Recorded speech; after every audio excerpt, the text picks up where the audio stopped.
Surabaya Mengaji, serial Ramadan.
Tidak ada kata yang pantas untuk kita panjatkan melainkan senantiasa kita bersyukur kepada Allah Azza wa Jal atas segala kenikmatan, taufik, hidayah, inayah serta pertolongan yang Allah Subhanahu wa taala limpahkan kepada kita, sehingga di kesempatan sore hari yang berbahagia ini kita dipermudah oleh Allah taala untuk melangkahkan kaki kita ke tempat yang mulia ini, ke salah satu rumah di antara rumah-rumahnya, ke salah satu taman di antara taman-taman surga yang ada di dunia.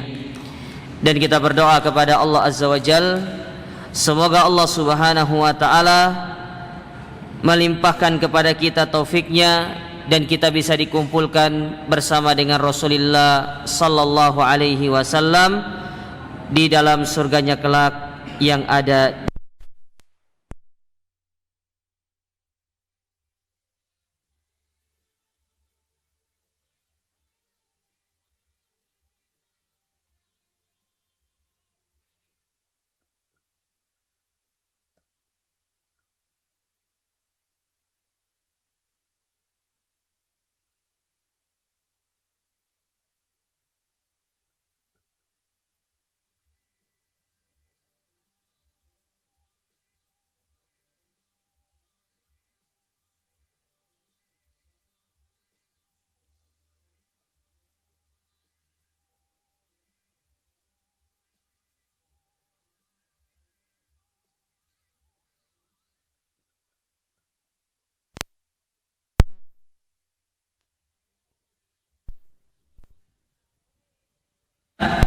Atau pelajaran-pelajaran yang bisa diambil dari hadis Tada'al Umam, atau yang lebih dikenal dengan hadis Thauban, yang mana hadis ini merupakan hadis yang disebut oleh para ulama sebagai hadis yang menjelaskan kondisi dari kaum muslimin di zaman sekarang ini, bahwasanya kaum muslimin itu dari sisi jumlah banyak, dari sisi kuantitas banyak, akan tetapi kuantitas atau jumlah yang banyak tersebut tidak dibarengkan dengan kualitas yang mereka miliki. Oleh karenanya Nabi SAW menyebutkan tentang hadis ini dan menyebutkan sebab kenapa kaum muslimin khususnya di zaman sekarang, mereka banyak dari sisi jumlah, tapi mereka sangat lemah dari sisi kualitas. Dan itu yang akan kita pelajari pada kesempatan yang berbahagia ini. Kita akan baca hadisnya, kemudian kita akan sebutkan faedah-faedah atau pelajaran yang dibawakan oleh Syekh Salim bin Id Al-Hilali di dalam kitab beliau. Kitab ini sudah diterjemahkan ke dalam bahasa Indonesia. Kalau antum ingin mencarinya, silakan mencari dengan judul Islam Dikepung dari Segala Penjuru. Ya, itu terjemahannya. Nanti bisa dicari di toko buku dengan judul Islam Dikepung dari Segala Penjuru. Layout covernya itu ada gambar tank, ya, kemudian ada pesawat tempur. Yaitu layout dari bukunya, nanti bisa antum beli, dan ini sudah lama diterjemahkan oleh para ustadz kita, khususnya yang menerjemahkan kitab tersebut. Taib, kita baca hadisnya. An Thauban radhiyallahu ta'ala an, dari Thauban radhiyallahu ta'ala anhu, maula Rasulullah sallallahu alaihi wasallam, yang mana Thauban ini merupakan maula, pembantunya Rasulullah. Beliau berkata, qala Rasulullah sallallahu alaihi wasallam, bahwasanya Rasulullah sallallahu alaihi wasallam pernah bersabda, yushiku an tada'a alaikumul umam min kulli ufuq, hampir-hampir umat-umat daripada yang ada di muka bumi ini itu mengepung kalian dari segala penjuru. Ya, jadi hampir-hampir seluruh umat, yaitu seluruh golongan yang tidak suka kepada agama Islam, itu mengepung kalian dari segala penjuru. Kama tada'al akalatu ala qas'atiha, sebagaimana mereka-mereka yang lapar, mereka berkerumun di dalam sebuah nampan atau di tempat atau di suatu nampan, yang mana nampan tersebut berisi makanan di dalamnya. Jadi mengelilingi.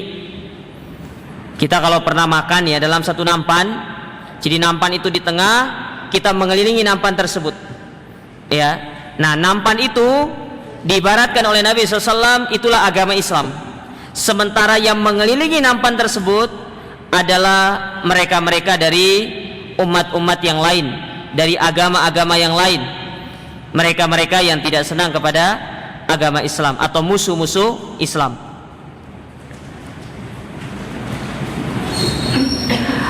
Qala, maka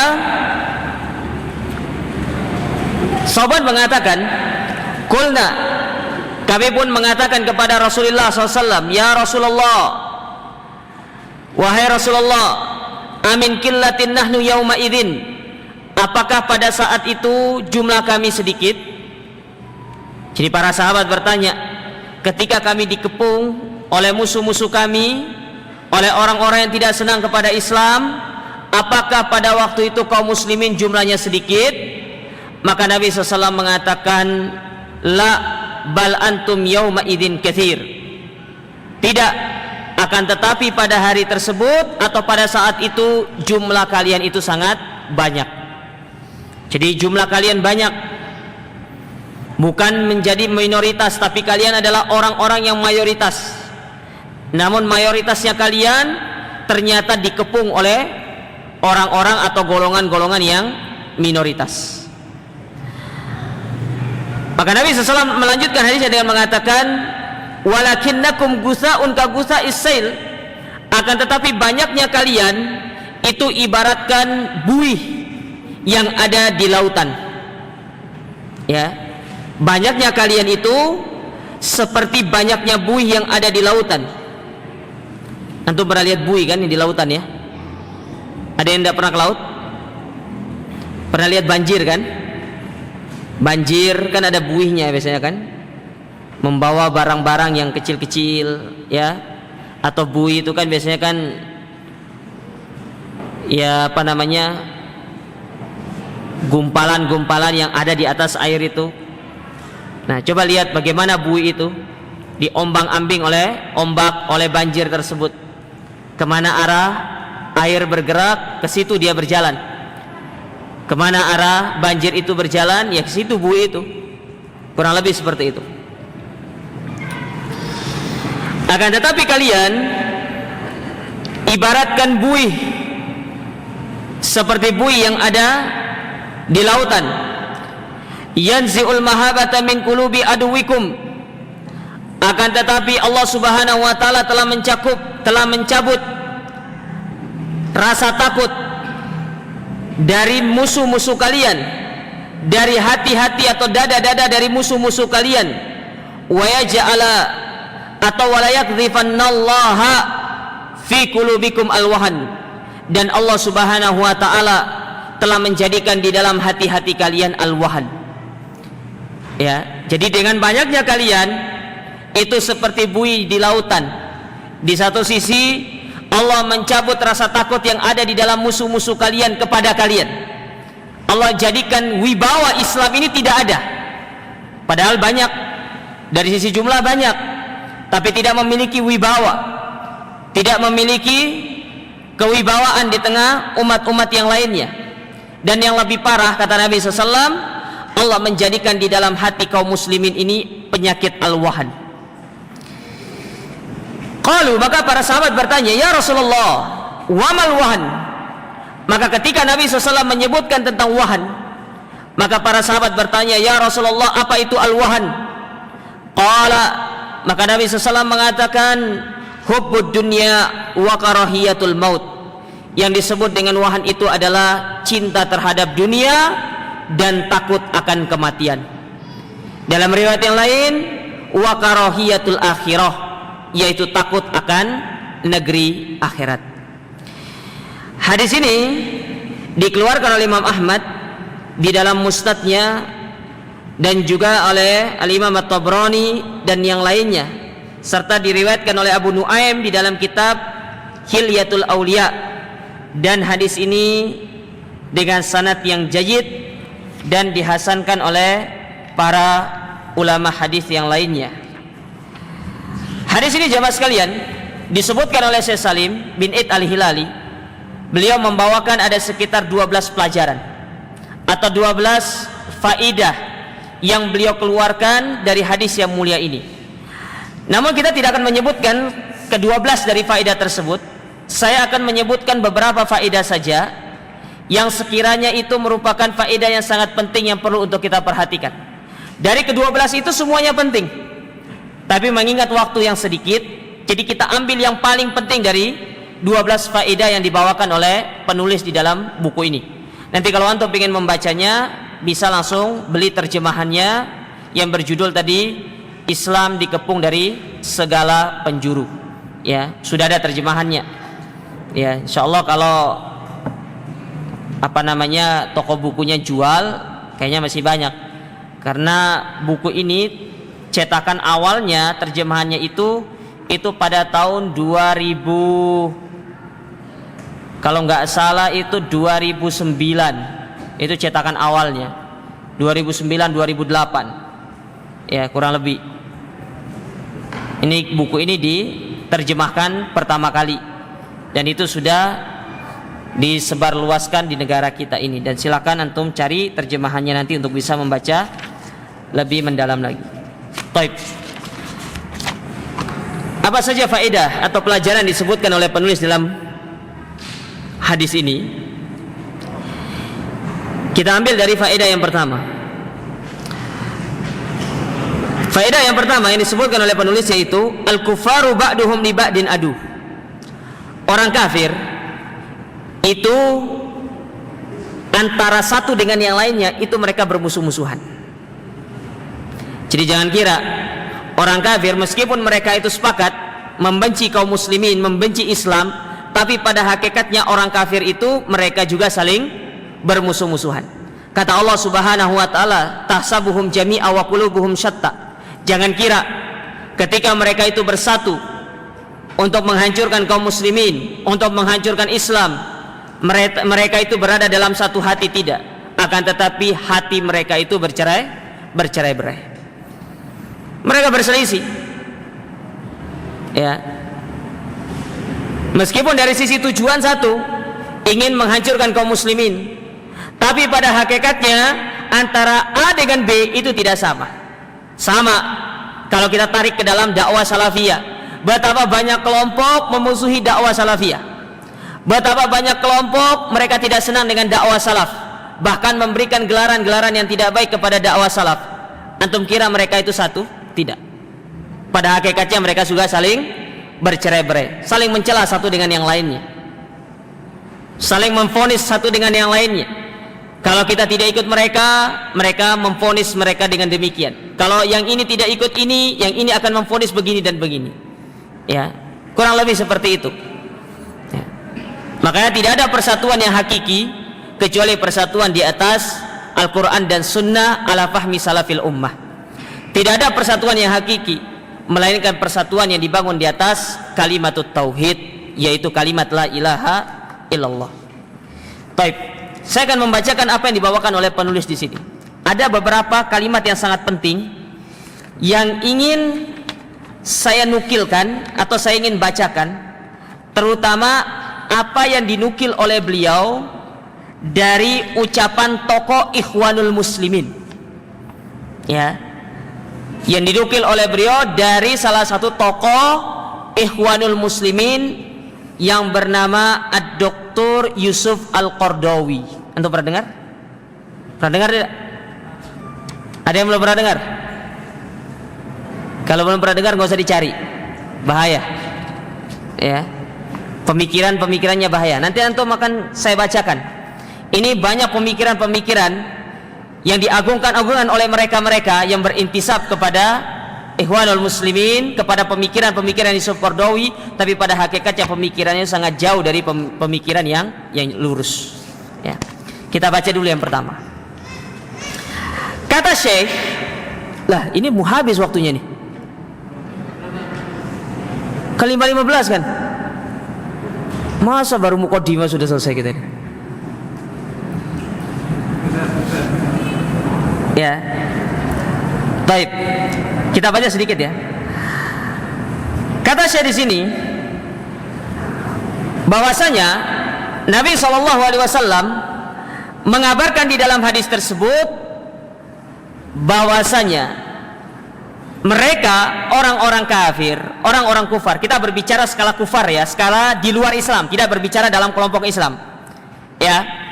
Bahwasanya mereka di luar agama Islam itu mereka bercerai-berai, mereka berpecah belah, kata Syekh. Dan itu yang disebutkan oleh Nabi SAW. Jadi mereka itu memiliki tujuan masing-masing. Memang benar, mereka ingin menghancurkan Islam, tapi di balik mereka ingin menghancurkan Islam, mereka memiliki tujuan pribadi. Yahudi punya tujuan pribadi, Nasrani punya tujuan pribadi, Majusi punya tujuan pribadi, ya. Agama-agama yang lain yang tidak senang kepada agama Islam itu juga punya tujuan pribadi. Semuanya memiliki tujuan pribadi. Makanya Nabi SAW merumpamakan mereka seperti apa? Al-akalatu ala qas'atiha. Mereka seperti orang yang sedang kelaparan, yang sedang mencari makan, yang sedang mencari mangsa. Nah, mangsanya itu kita, kaum muslimin. Ya. Makanya kata Allah Subhanahu wa taala di dalam Al-Qur'an dalam surat Ar-Rum ayat yang ke-31 sampai 32, apa kata Allah? Wala takunu minal musyrikin, dan janganlah kalian seperti orang-orang musyrikin. Bagaimana sifatnya orang musyrikin itu? Minal ladzina farraqu dinahum wa kanu syi'a, yaitu mereka-mereka yang memecah belah agama mereka dan mereka menjadikan diri mereka berkelompok-kelompok. Kullu hizbin bima ladaihim farihun, dan setiap kelompok berbangga dengan kelompoknya masing-masing. Ya. Allah sudah mewanti-wanti kita. Islam itu jangan berpecah belah. Islam itu jangan berkotak-kotak. Tapi mereka yang menuduh itu dakwah salaf, dakwah yang mengkotak-kotakan agama Islam. Kita tidak pernah mengkotak-kotakan. Justru mereka yang mengkotak-kotakan diri mereka. Apa contohnya mereka mengkotakkan diri mereka? Adanya KTA, kartu tanda anggota. Saya mau tanya sama antum, dakwah salaf ada KTA-nya enggak? Antum pernah registrasi enggak? Hah? Siapa ketuanya dakwah salaf itu? Saya mau tanya sama antum. Siapa ketuanya? Siapa pimpinan ormasnya? Nggak ada. Nggak ada ceritanya dakwah salaf itu membuat KTA, kartu tanda anggota, ada rapat tahunan, ada rapat ya musyawarah tahunan. Nggak ada. Nggak pernah seperti itu. Dakwah salafiyah tidak pernah seperti itu. Islam tidak pernah seperti itu. Islam itu satu, apa yang datang dari Nabi sampai hari ini itulah Islam. Makanya janganlah kita mengkotak-kotakan diri, kata Allah. Jangan kita memecah diri kita. Kembali kepada Al-Quran dan Sunnah. Kembali kepada pijakan kehidupan kita. Pijakan agama kita itu Al-Quran dan Sunnah Nabi SAW. Makanya diingatkan oleh Allah Ta'ala kepada kita, jangan seperti orang-orang musyrikin yang mana mereka itu berpecah belah. Mereka bangga dengan kelompok-kelompoknya. Lihat orang-orang jahiliyah di zaman Nabi SAW, mereka berbangga dengan bani-baninya, mereka berbangga dengan kaumnya, mereka berbangga dengan nasabnya. Dari Bani Fulan, Bani Fulan, Fulan, Fulan. Kamu dari apa? Saya dari Bani Fulan. Bangga. Ingat Nabi mengatakan, man batta'a bihi amalu wa lam yusri bihi nasabu. Orang yang telat masuk surga karena amalnya itu tidak bisa dipercepat dengan nasabnya. Hatta antum mau nasabnya itu keturunannya Nabi, nih antum tidak pernah beramal, ya jangan harap masuk surga. Ya. Hatta darah antum darah biru, darah pink, darah hijau mungkin, atau darah pelangi. Ada darah pelangi.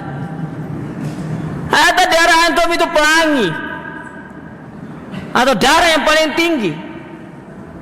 Kalau amal itu tidak bisa menjadikan kita cepat masuk surga, tidak bisa dipercepat karena nasab. Makanya salah keliru kalau ada mengatakan, oh tenang, nanti di akhirat sebut saja saya dari majelis taklim fulan. Enak kali ngomong seperti itu. Ya, tidak boleh sama.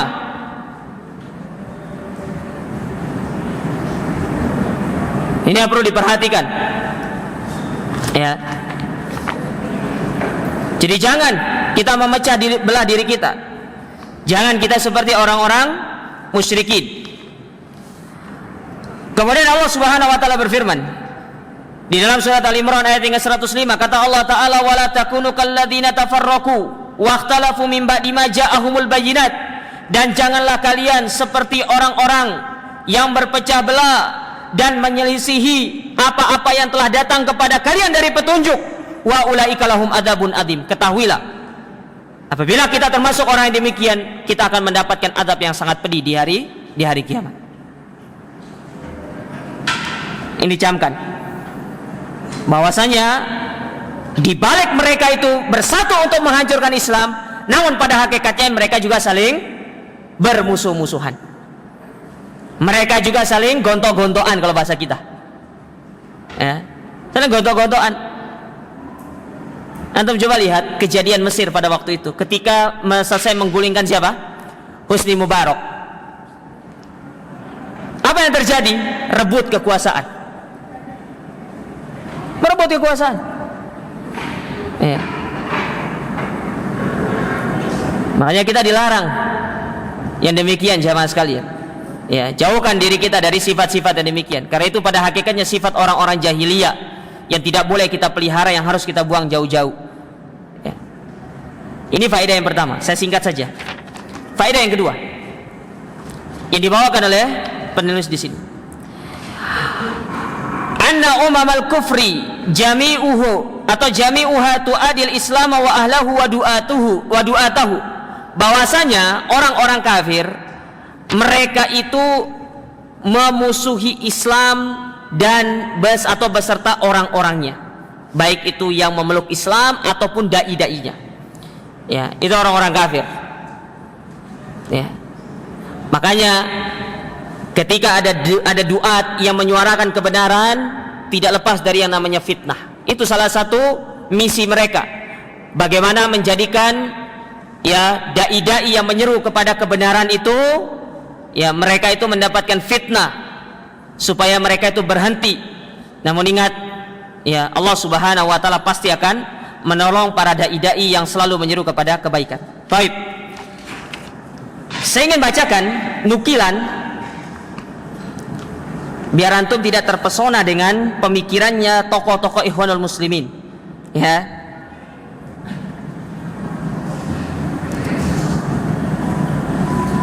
Nih, saya nukilkan dari ucapannya Syekh Hasan Al-Banna pertama.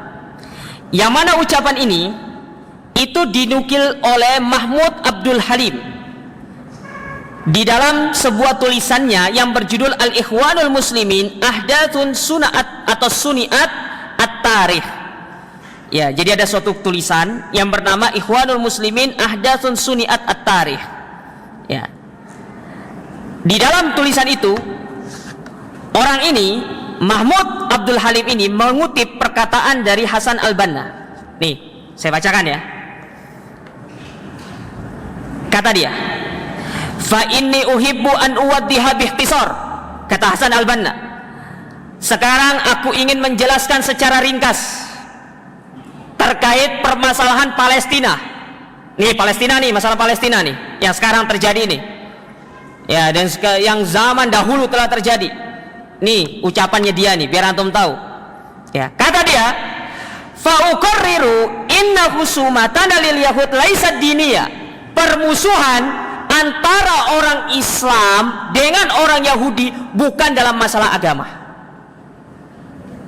Bukan dalam masalah agama.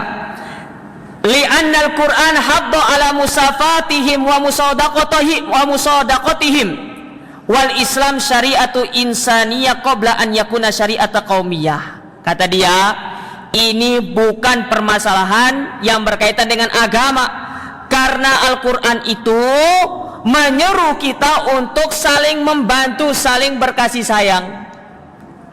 Iya benar, di satu sisi Islam menyuruh kita, Al-Quran menyuruh kita saling berkasih sayang, tapi satu sisi coba simak firman Allah Ta'ala dalam Al-Quran, walan tardo angkal yahud wan nasar hatta tattabi'a millatahum.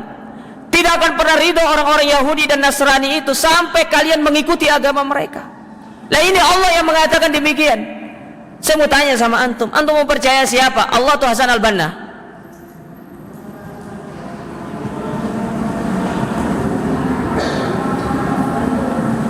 Kok bisa dibilang bukan permasalahan agama? Lebih parahnya apa yang disampaikan oleh Dr. Yusuf Al-Qardawi. Anda bacakan sama antum ini. Kata dia, jihaduna ma'al yahud laisa li'annahum yahud. Kita berjihad melawan orang Yahudi bukan karena mereka orang Yahudi. Ba'dul ikhwa alladhi yaktubuna fi hadhil qadiyah. Sebagian saudara-saudara kita yang berbicara dalam masalah ini, kata dia, wa yatahaddatsuna anha ya'tabiruna annana nuqatil yahud li'annahum yahud wala narohada. Mereka berbicara, mereka menulis dalam tulisan mereka, kita memerangi mereka itu karena mereka Yahudi.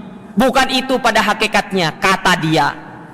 Fanahnu la nuqatil yahud min ajlil akidah. Kita tidak menyerangi orang-orang Yahudi karena alasan akidah. Ini kata dia. Innama nuqatiluhum min ajlil tapi kita menyerang orang-orang Yahudi itu karena urusan tanahnya Palestina yang diambil oleh orang-orang Israel. Itu kata dia. Tapi pada hakikatnya saya mau tanya sama antum, sebelum timbulnya fitnah Palestina itu, apakah orang Yahudi sudah menyerang Islam? Saya mau tanya sama antum dulu, sudah menyerang Islam atau tidak? Yahudi ini muncul setelah Nabi meninggal atau sebelum Nabi meninggal? Siapa di antara yang berkhianat terhadap perjanjian Wasiqatul Madinah itu? Orang Yahudi. Kok bisa kita dikatakan memerangi orang-orang Yahudi itu hanya gara-gara tanah? Ya.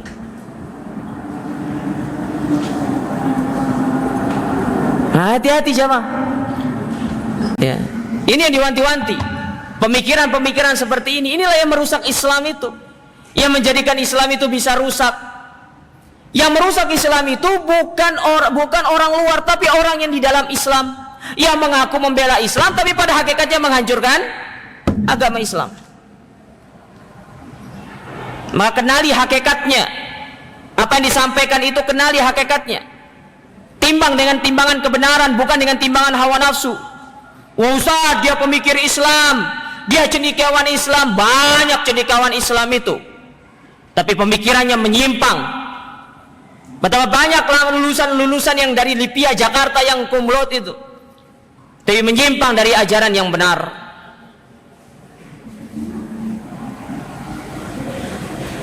Nah ini perlu untuk perhatikan jemaah sekalian. Illa man rahimahullah, kecuali orang-orang yang dirahmati sama Allah Ta'ala. Ya. Maka kenali hakikat, fahami apa yang disampaikan, timbang dengan barometer kebenaran. Ustaz, saya tidak punya ilmu, makanya belajar. Pentingnya belajar, bertanya. Tidak semua yang ada di Arab Saudi itu, mereka itu berada di atas akidah yang hak. Banyak para masyaikh-masyaikh kita yang mentahdir syekh-syekh yang lainnya karena pemikiran-pemikiran mereka. Di antaranya seperti Yusuf Al-Qaradawi, Hasan Al-Banna. Mereka kalau dalam dunia pendidikan dikenal dengan apa? Oh, pemikir pendidikan yang bagus. Teori-teori mereka dipakai. Tapi bagi orang yang tahu, mereka menganggap, oh ini adalah pembaharu pendidikan Islam, parenting Islam, ini dia Hasan Al-Banna, ya Said Qutb. Tapi pada hakikatnya tulisan-tulisan mereka atau pemikiran-pemikiran mereka dari sisi akidah justru itu jauh dari pemikiran atau dari akidah-akidah yang benar. Contohnya seperti ini. Makanya jamaah sekalian, ngaji itu jangan cuma pindah tidur. Ya. Perhatikan apa yang disampaikan. Kenali kebenaran itu. Dahulu para ulama pergi ngaji jalan kaki dari Kufah ke Baghdad. Antum ini tinggal ngegas sebenarnya. Masih ngantuk gitu loh. Subhanallah. Bila perlu bawa kopi gitu. Tapi sekarang nggak boleh, lagi puasa nih. Nanti maksudnya di luar bulan puasa nanti ya. Masih ngantuk. Apalagi kalau sudah taruh tangan kanan di sini itu. Ini gaya pose yang sangat bagus ini. Ya, ini. Saking khusyuknya gini.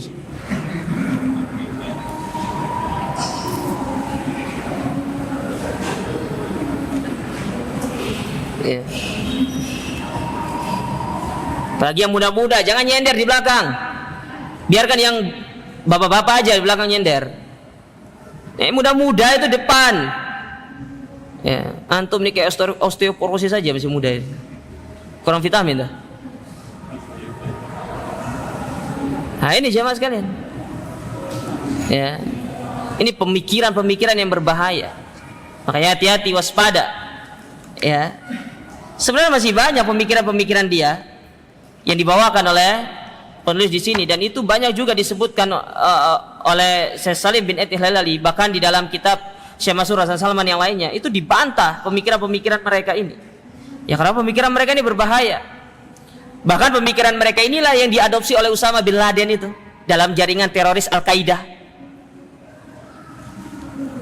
99% Usama bin Laden itu terafiliasi kepada pemikirannya Said Qutb yang diturunkan kepada Syekh Al-Banna, kepada Hasan Al-Banna. Ya. Makanya jamaah sekalian, hati-hati. Ya. Pentingnya kita belajar yang demikian. Kenali kebenaran supaya kita ini bisa menimbang dengan benar dan baik, ya, terkait masalah perkara-perkara yang sangat mendasar seperti ini. Baik, para jamaah yang dirahmati dan dimuliakan oleh Allah. Karena tadi panitia bilang itu jamnya sampai 5.15, saya tidak mau melanggar. Ya. Saya tidak mau melanggar. Jadi cukup 2 saja saya sampaikan ya. Ya, nanti sisanya antum baca sendiri. Ya, itu kitab bagus, sangat bagus. Nanti mungkin kedepannya ya di kesempatan-kesempatan yang lain, di dalam kajian-kajian yang lain mungkin insya Allah saya akan membaca kitab ini supaya kita lebih benar banyak mengambil faedah dari apa yang dituliskan oleh Syekh Abu Usama Salim bin Ati Hilali ini. Ya, bagi antum yang ingin mencari kitabnya itu lebih bagus, ya ahlan wa sahlan, ya silakan dicari, sangat bagus untuk dipelajari, untuk dibaca supaya kita mengetahui bagaimana kondisi kaum muslimin di zaman sekarang ini. Baik, mungkin ini yang bisa kami sampaikan. pada kesempatan yang berbahagia ini, mohon maaf karena waktunya sangat singkat sekali, ya. Tidak usah ada tanya jawab ya, tidak usah ya. Karena waktunya sudah menunjukkan mau berbuka puasa, maka kita tutup kajian kita dengan doa kafaratul majelis. Subhanakallahumma rabbana bihamdika, asyhadu an la ilaha illa anta astaghfiruka wa atubu ilaik. Wa sallallahu ala nabiyina Muhammad wa alihi wasallam wa akhiru da'wana alhamdulillahi rabbil alamin. Wassalamualaikum warahmatullahi wabarakatuh.